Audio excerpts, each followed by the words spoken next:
Hello বন্ধুরা, আরও একটি নতুন ভিডিওতে আপনাদের সবাইকে স্বাগত। আর আজকের ভিডিওটা একটু অন্যরকম হতে চলেছে। আমি এখন রয়েছি ফারাক্কায়, আর আমার একদিকে রয়েছে ফারাক্কা ব্যারেজ আর আরেক দিকে রয়েছে ফারাক্কা নতুন ব্রিজ। চলুন আপনাদের দেখাই। তো দেখুন, এইদিকে ফারাক্কা ব্যারেজ আর এইদিকে রয়েছে ফারাক্কা নতুন ব্রিজ।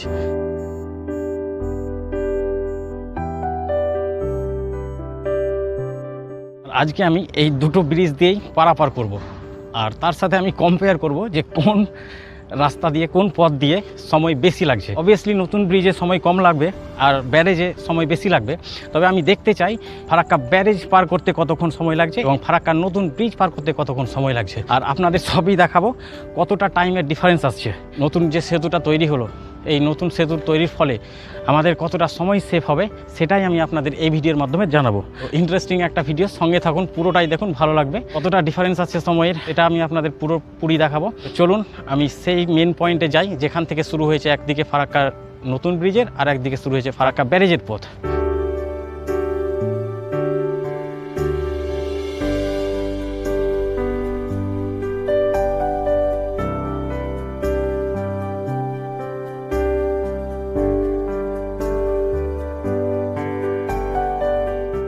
তো আমি এখন রয়েছি এই মিড পয়েন্টে যেখান থেকে শুরু হচ্ছে নতুন রাস্তা আর একদিকে চলছে পুরনো রাস্তা।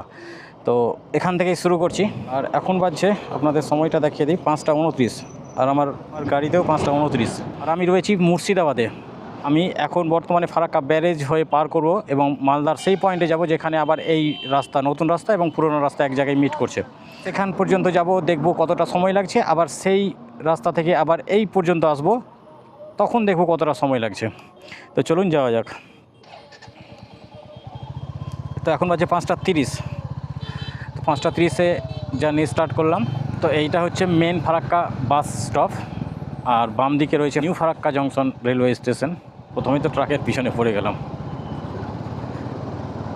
তবে হ্যাঁ, আগে যতটা সময় লাগতো এই ফারাক্কা ব্যারেজ পার করতে, এখন তার অনেকটাই কম সময় লাগবে, কারণ ডাউন লেনের যে গাড়িগুলো সেটা তো এই রাস্তা দিয়ে আর আসছে না, এই পথ দিয়ে আসছে না ফারাক্কা ব্যারেজের উপরে, পুরোটাই ডাইভার্ট হয়ে গেছে ফারাক্কার নতুন ব্রিজের উপর দিয়ে।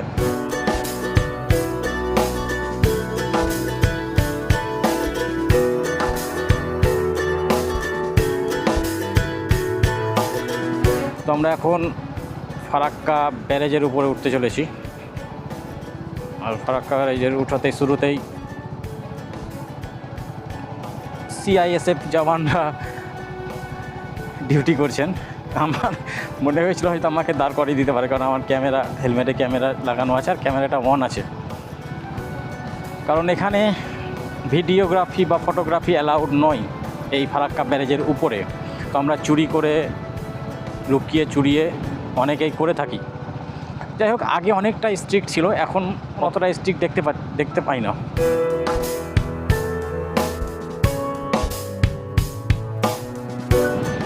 এর আগের ভিডিওতে আমি এই ফারাক্কা নতুন ব্রিজের পুরো আপডেট ভিডিও আপলোড করেছি, তো চাইলে আপনারা দেখতে পারেন।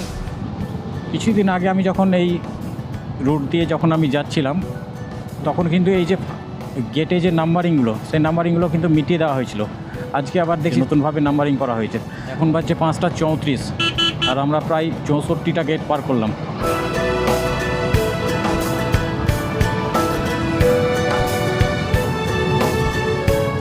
এই যে পথটুকু, আমি কোনোদিন দেখিনি যে এই রাস্তাটা ঠিক আছে।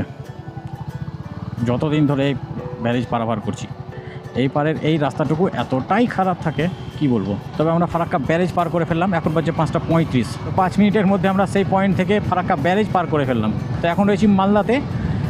তো চলুন সেই মিড পয়েন্টে যাওয়া যাক, যেখানে ওই নতুন রাস্তাটা এসে মিশছে। এটা হচ্ছে ফারাক্কা টাউনশিপ। তো আমরা ফাইনালি সেই পয়েন্টে চলে এসেছি যেখান থেকে পুরনো রাস্তা নতুন রাস্তা ভাগ হচ্ছে। আমি আপনাদের দেখাই। কলকাতা মুখে সমস্ত যানবাহন ফারাক্কা নতুন ব্যারেজ ব্যবহার করিবেন। 5টা 37, অর্থাৎ প্রায় 7 মিনিটে আমরা পার করলাম এই ফারাক্কার পুরনো ব্যারেজ। এবার আমরা দেখব এখান থেকে আমরা সেই মিড পয়েন্টে কতক্ষণ সময় পৌঁছাতে পারি, যেই মিড পয়েন্ট থেকে আমরা শুরু করেছিলাম। তো চলুন যাওয়া যাক আবার। এখন বাজছে 5টা 38। যখন 39 হবে তখন আমরা স্টার্ট করবো জার্নি। তো 5টা 39 বাজছে, চলুন যাওয়া যাক। এখানে ইজিলি আমি 60, 70, 80, 90ও চালাতে পারবো, পুরো রাস্তায় ফাঁকা। এখান থেকে দেখুন ফারাক্কা নতুন ব্রিজ আর পুরনো ব্যারেজ। তো এখন রয়েছি নতুন ফারাক্কা সেতুতে। আমার ডান দিকে রয়েছে ফারাক্কা পুরনো ব্যারেজ আর আমি রয়েছি ফারাক্কা নতুন সেতুতে। এখান থেকে প্রায় 500 মিটার দূরে অবস্থিত সেই ফারাক্কা ব্যারেজ। সত্যি অসাধারণ লাগছে। আমার তো মনে হয় আমি 2 মিনিটেই পৌঁছে যাবো। 2 মিনিটে হবে না, কারণ প্রায় ডিস্টেন্সটা হচ্ছে 5-5.5 কিলোমিটার হবে। তো আমি এখন যে টেস্টটা করছি এমন নয় যে প্রত্যেকের সাথে এরকমটাই হবে, কারণ ট্রাফিকের উপর ডিপেন্ড করছে। কোথাও ট্রাফিক বেশি হয়ে গেলে তখন সময় বেশি লাগবে। আনুমানিক একটা আইডিয়া পাওয়ার জন্যই আমি এই টেস্টটা করছি, কতটা ডিফারেন্স হতে পারে সাধারণত। কত বড় একটা ব্রিজ! এই যে ব্রিজটা প্রায় 3.5 কিলোমিটার, 2.7 কিমি এর লেন্থ। আর সেই মিড পয়েন্ট থেকে যদি আমি ক্যালকুলেট করি তাহলে প্রায় 5.5 কিলোমিটার হবে এই লেন্থটা, নতুন যে রুটটা, পুরো রুটটা। একটা সময় ছিল যখন বিনা জ্যামেই ফারাক্কা ব্যারেজ পার হতে সময় লাগতো মিনিমাম 30 মিনিট, আর জ্যাম থাকলে তো কথাই ছিল না, 2 থেকে 3 ঘন্টাও লেগে যেত। কিন্তু দেখুন, এই নতুন ব্রিজ হয় মাত্র 5 মিনিটে পার করলাম এই ফারাক্কা ব্যারেজ। কতটা সময় এখন সেভ হবে সাধারণ মানুষের একবার ভাবুন। আমরা ফারাক্কা নিউ ব্রিজ পার করে ফেললাম।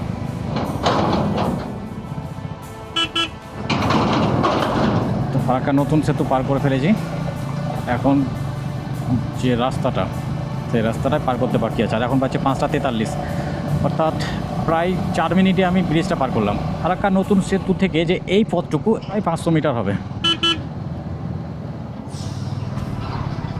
তো ফাইনালি আমরা সেই জায়গাতে আবার ফিরে এলাম, যে জায়গা থেকে আমরা স্টার্ট করেছিলাম। এই সেই পয়েন্ট যেখান থেকে আমরা শুরু করেছিলাম।